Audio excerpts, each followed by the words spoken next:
Tugu berbentuk ikan setinggi 9 meter ini terbuat dari ribuan knalpot brong yang disita oleh Polrestabes Kota Makassar dari pelanggar lalu lintas.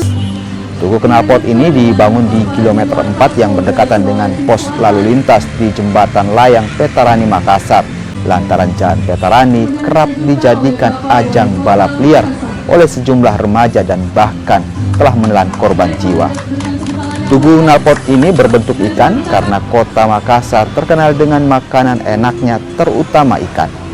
Tugu ikan yang dibangun selama 1 bulan ini diresmikan Wali Kota Makassar Muhammad Ramdan Pomanto bersama jajaran kepolisian. Selain itu juga dibacakan ikrar mendukung penertiban knalpot brong.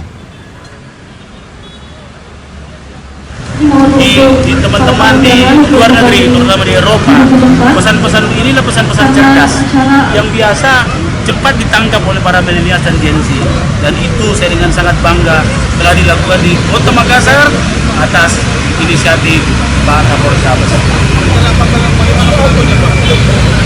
Saya kira pengaruhnya adalah yang pertama ada komitmen dengan ribuan knalpot di sini, memberi tanda bahwa itu barang dilarang. Barang dilarang, itu kan tanda bahwa ini dilarang. Ini kan dipotong-potong, itu dilarang. Nah, biasanya kalau dilarang itu dengan spanduk besar, dilarang. Biasanya kalau dalam narasi itu anak-anak itu kurang taat kalau soal apa sifatnya satu arah seperti itu. Tapi sifatnya dengan pesan seperti ini, insya Allah bahwa pelarangan knalpot brong itu akan menjadi bagian yang menjadi komitmen anak-anak kita seperti tadi kita lihat. 58. Kenapa sampai bisa kenapa inisiatif ini sampai membuat seperti ini? Ya, karena Kota Makassar kota makan enak. Simbolnya adalah ikan.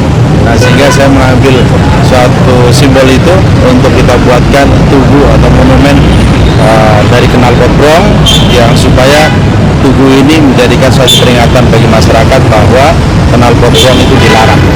Knalpot yang tidak sesuai dengan spesifikasinya itu dilarang.